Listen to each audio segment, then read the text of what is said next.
I'm Dwayne Pullman. They look and sound like relics of the past. But these chambers are offering a brighter future for America's veterans, Hall of Fame athletes, and countless others suffering from brain injuries. You went through hell. Yes, sir. For retired Marine Sergeant Major Simon LeMay, hell arrived in 2009 and 2010 in Iraq and Afghanistan. Improvised explosive devices, or IEDs, claimed his best friend and maimed another. Stepped on a pressure plate and lost both of his legs. LeMay survived, but the explosions left him with invisible wounds of war. I've had multiple IED exposures that have led to traumatic brain injury. He returned home, disoriented and numb, struggling to simply speak. Military doctors treated his symptoms, but they could not heal his brain. LeMay descended into deep depression.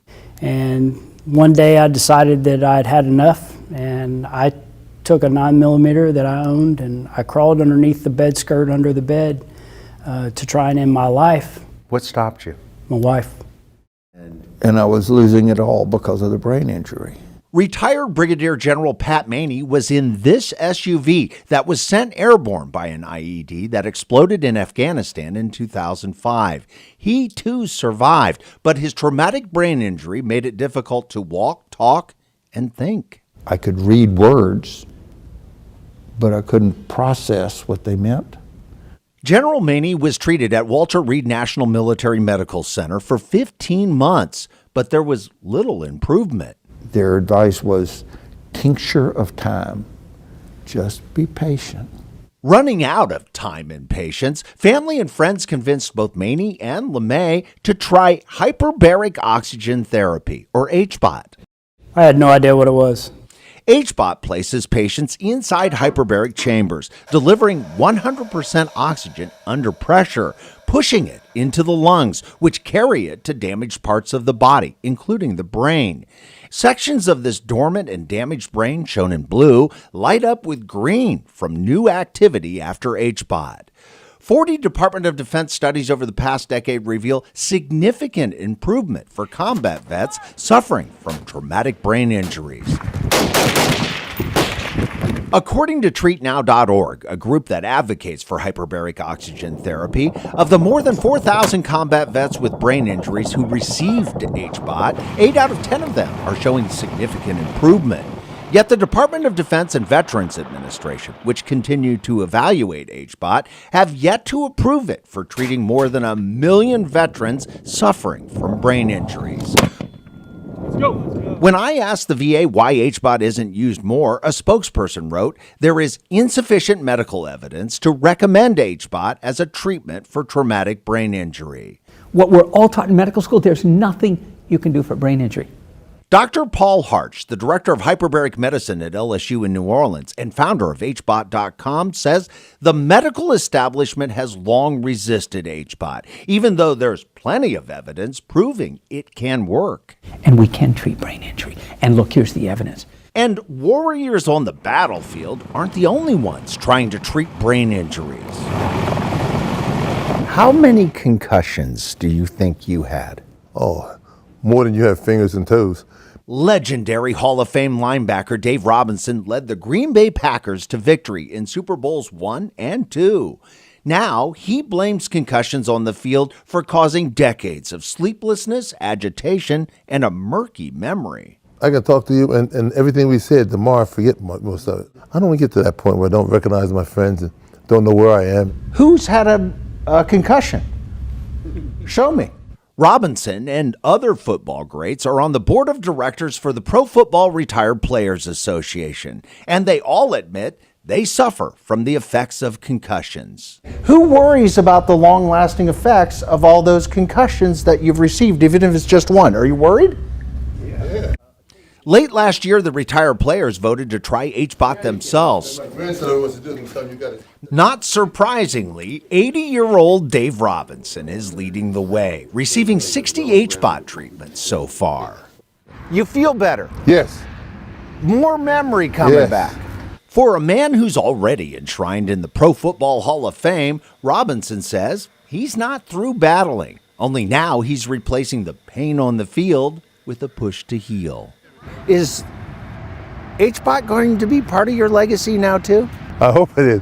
I hope when I'm 100, I still have my memory, still have my faculties, can still move around, and I can tell people I owe it all to HBOTs.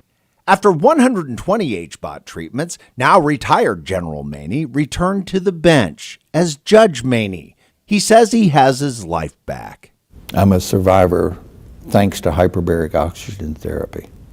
And retired Sergeant Major LeMay, who received HBOT 2, says his despair has disappeared, replaced by plans for a future. To feel like I want to be here, to have a future. You know, hope is set in our future, and that's what it's about.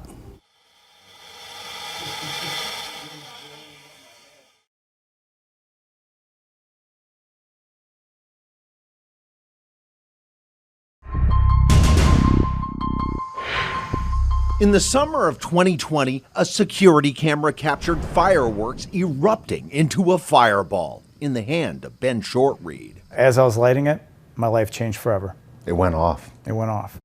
Do you have video of it? I have video of You're it. not comfortable showing that to anyone else? No. But Ben agreed to show it to me.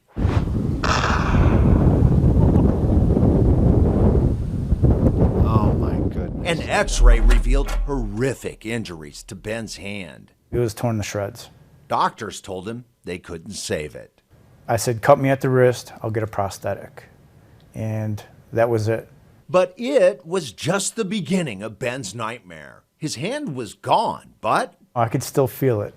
And it felt like somebody was pulling my fingernail or my thumbnail off. All right. terrible feelings from lost limbs sometimes happen to amputees. They're called phantom pains, but they're very real. So it sounds like torture. It was absolute torture. Torture that continued for weeks. The treatment was drugs, opioids, so Oxycontin, morphine. In doses so high, Ben was sent Narcan, the medicine that saves people who overdose. But even the high doses of opioids did not stop the pain, and Ben was becoming addicted. So you're watching your husband turn into something else. Yeah, it's like crazy. Ben also began talking about a next step. That next step was potentially ending my life.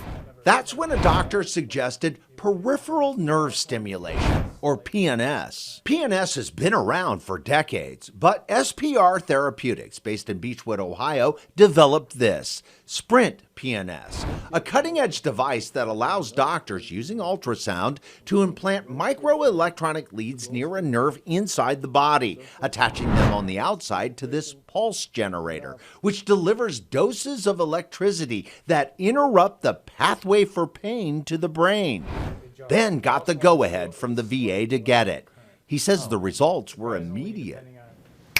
Like that. Just like that. In 6.5 weeks, that was the first time I didn't feel my hand and I didn't feel any pain. At Highland Park Hospital near Chicago, Dr. David Dickerson, a double-board certified pain specialist, has treated 150 patients using Sprint PNS. I call it Edison's medicine. The majority, he says, got relief from their pain.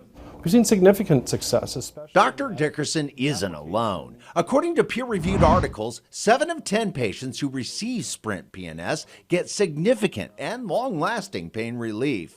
While the FDA approved Sprint PNS for pain management and Medicaid and Medicare accepted as a non-opioid treatment for chronic pain, many of the nation's largest health insurance companies won't cover it. Peripheral nerve stimulation, unfortunately, isn't, for many of my patients, even a step that's available for them. As a matter of fact, Dr. Dickerson says some insurers require opioids before they'll even consider PNS. You're telling me you, in this case of the STEP program, have to show that you tried opioids in many cases?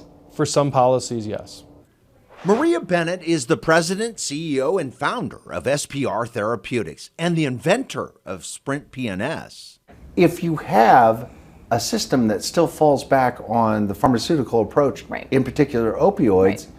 what are we doing? Right. Yeah, and that's a great question. I mean, it's frustrating and mind-boggling to us. According to Bennett's company, large health insurers are routinely denying coverage of its device. One large insurer denied 92% of the claims. This summer, United Healthcare decided not to cover PNS at all.